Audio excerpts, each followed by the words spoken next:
We have in this unit, yes, now we all know she is a genius, actually. I always say I want to be her when I grow up. It's true. We have talked about 3 different things. We have talked about the original function. We have talked about the derivative. And we have talked about the second derivative. Okay? Our first lesson, other than the absolute maxes and mins, which was a completely different process, but our first lesson we said, if our first derivative is positive, what does it tell us about our original? Increasing. It is increasing. If our first derivative is negative, that tells us where our original function is decreasing. In between those 2 places right here, we have what we call our relative maxes and mins. Okay, if it's changing from positive to negative, it's a relative max. If it's changing from negative to positive, it's a relative min. Our first derivative tells us exactly nothing at this point about the second. It only tells us about the one prior to it, right? Now, last class, we talked about concavity and points of inflection. And we said our second derivative, being positive, tells us what about our original? Concave up. And if our second derivative is negative, our original is concave down. And where that happens, right between those 2, we call these points of inflection, where it changes from positive to negative or negative to positive. None of that's new, right? Here's the truly magic part about the magic chart, and we've discussed it a little bit last class. But the second derivative it's the derivative of the previous one, right? So what do you think this one being positive tells us about this one, where it's increasing? So the first derivative tells us where the original is increasing. The second derivative tells us where the first derivative is increasing. So you kind of just shift it. Yeah, it essentially does. If you went on to the third derivative, which doesn't tell us anything about the original, but the third one could tell us about the concavity of the first derivative. You could keep shifting this down multiple derivatives, and it would keep going. Therefore, we know the second derivative being negative tells us where the first one is decreasing. Incidentally, I'm not going to draw this in here, but because that first derivative is increasing and decreasing, right where we have points of inflection are also where our first derivative would have relative maxes and mins. Okay? So we're going to see all of those relationships. But here's the thing with the magic chart. If you have this, number 1, this is a very shorthand way of knowing everything that we learned in the first 3 lessons, basically. Okay, if you can write this down very quickly, which this will turn into one of those that I give you a nice little blank magic chart right on the quiz or the test, and you just fill it in real quick. It's going to be the same as the trig chart. You're just going to fill it in and be able to use it. The true magic of this is being able to look at this when given a graph like you see on the next page and say, okay, what does that first derivative tell me? What does it tell me upwards? What does it tell me down? And so on. So looking at the next page, and I really should have tried to plan this where I could put 2 pages together. I want to know where my original is decreasing. Okay. My original is decreasing where my first derivative is what? Negative.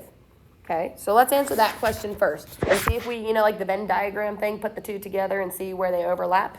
First, your magic chart. Our original is concave down, yes, where my second derivative is negative, but it's also concave down where my first derivative is what? Decreasing. So just do that. So let's go back and look at the graph. Let's just go see what that does. If I kept going here.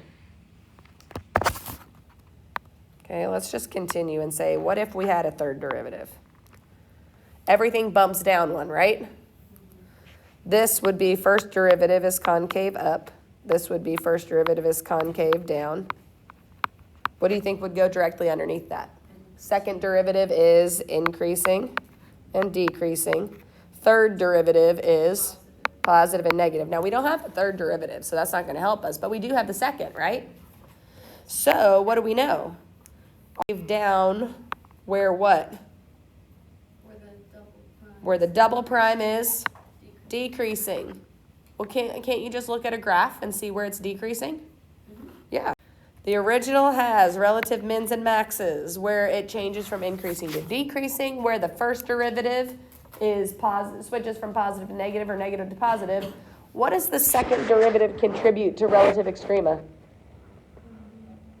What did we put in these boxes right here? Big X's. The second derivative tells us nothing for relative extrema. You cannot figure that out. You can take the chart and move it further down to the right. You cannot back it up.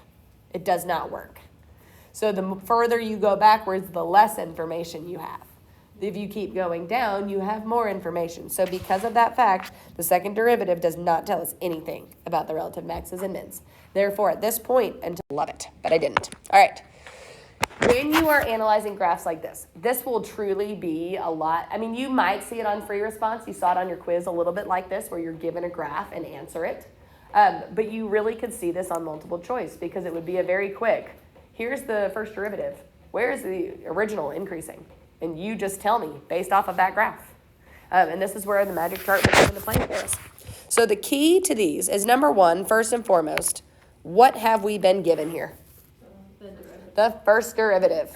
Now, no matter what, if it's the first or second derivative, my instinct is to go to what we have always been doing in all of this process. And anytime we have the first derivative, we always want to see the number line. Oh, wait, this is always. Like the quiz, right? Huh? This is like the quiz. This is like similar to the quiz, yes. So, this one, if I had to draw a number line for it, where does it look like it's crossing here? I'm going to say there's like a bounce right here. Yeah. Let's say there's a bounce at -4. And then it crosses again here at -3. And then where else? 1. Yeah? And then from this same graph, I put in my what? Plus and minuses, right? So before -4, it is negative. Between -4 and 3, it is also negative because of that bounce. Between -3 and 1, it is. And then negative again after 1, yeah? Because it goes below. Oh, after 1. Yep. Are we all okay with our number line? Again, get yourself in the habit at this point. I am not looking at this for any answers. Officially, I have gotten what I can get from this. Okay? And I don't care about this anymore. Okay? My whiteout is very effective on this one. All right. So, let us answer some questions about it then, and we may need to refer to our chart for that. Some of this we may not have to. If I want to know where f of x has critical numbers, that's where my derivative is what? Equal to 0. So as soon as you see critical numbers, write down for yourself, this is where my derivative equals 0. This is just like the horizontal tangent line thing, right? You got to write down your reasoning for this. Critical numbers are where my derivative equals 0. So where did my derivative equal 0? -4, -3, +1. -4 still counts. Why does -4 still count? Because it's just Still equals 0. It's just not a relative max or min because it doesn't change signs. All right, now this part. This is where our magic chart comes into play. On what intervals is f of x both decreasing and concave down? All right. Go back and look at your magic chart here for a minute. Let's see where it's decreasing. So my function is decreasing. F of x is decreasing on what intervals? Negative infinity to -3. And 1 to infinity. Are we all okay with our decreasing intervals? yes. Next, here's the real question. How am I going to tell where this one is concave down? I don't have my second derivative. Go back and look that I whited out so nicely for you. Okay? Look at the graph. Where is this function decreasing? Negative infinity to Decreasing, going down from left to right. 1 to infinity. How about 0 to infinity? Oh, right. This graph is decreasing from 0 to infinity, right? Because Maybe I could say in here too. How about in there too? Because it goes from hitting 0 at -4 and then goes down a little bit before it goes back up. I don't know, somewhere in there. -4 to 3. Yeah, it's not the whole way to 3, maybe halfway. -4 to -3.5 maybe, that section. Because somewhere in the middle there it starts going back up. I don't know, somewhere. But in this case, what we're looking for is where it's those at the same time. So think if you like drew those on a number line, where would they overlap? Well, let's draw them on a number line. This first one happens from -infinity to -3 this whole way in here, and from 1 out to infinity. That's where it's decreasing, right? All right, so now let's put in our concave down part. Concave down happens from 0 to infinity and -4 to -3.5. This section. So which parts are both at the same time?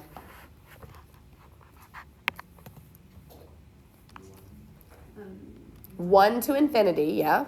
Because look, they both start here and go out to infinity, right? I can't include the 0 to 1 because that's only concave down. I want to include where it's both at the same time. So this section is both at the same time. 1 to infinity. It's actually going to be this section right here, right? Both at the same time. It's only both at the same time. It's not an or. So if that section goes from -infinity up to -3, and that little purple section is only from -4 to -3.5, we can only include the both at the same time. Yep. So I'm going to say from -4 to -3.5. Okay. How would we know part 3? At what value does our original f of x have a relative max? Our relative max happens when what happens in our first derivative? When the derivative switches signs from what? Positive to negative. So where is that going to happen? At x equals 1. And our reasoning is f prime of x changes from positive to negative. That's the one thing I'll say about notation. And I haven't looked at all of the quizzes yet. You have to say f prime of x. If you say it or the graph, I don't care. That doesn't tell me anything. What graph? That graph? This graph? You gotta tell me f prime of x. Last question of the day. What kind of graph have we been given here? F double prime. All right. Instinct to start with is take f double prime and put it how? In a Number line. Which, by the way, make sure you label those. F double prime. F double prime has, let's just pick some numbers. Where do you think it hits the first time? -4.25. Okay, -4.25. Where's next? -2. -2. 0. And 3.1. Sounds good to me. All right, then we also have to put in what? Plus and minus. So it goes above, below, above, below, above. Now I'm not going to erase that, but I'm going to remind myself I'm looking at f double prime. Let's figure out what we can figure out. If we want to know where is f of x, the original, concave down. Our original is concave down, where our second derivative is what? Decreasing. Our second derivative is negative, right? Refer back to the chart. Second derivative negative, original concave down. That's going to happen then on what intervals? -4.25 to -2 and 0 to 3.1. So that's pretty straightforward, second derivative. Something we know. We didn't really need to use that chart as long as we knew that, but see. All right, what about our first derivative being concave down? Do we know anything about that? Well, you remember a minute ago or a couple minutes ago, at this point, you guys told me you could extend that chart out. Our first derivative is concave. If I look at this graph, it's going down all the way to here, yeah? So I would say from -infinity to -3. Where else is it decreasing? from about Like here, 1.1, okay, negative 1.1 to 1.75. We okay with 1.75 there? And then it keeps increasing out. So where does my original have relative extrema? All right, go back and look at the chart. We know how to do integration. We do not know. Okay.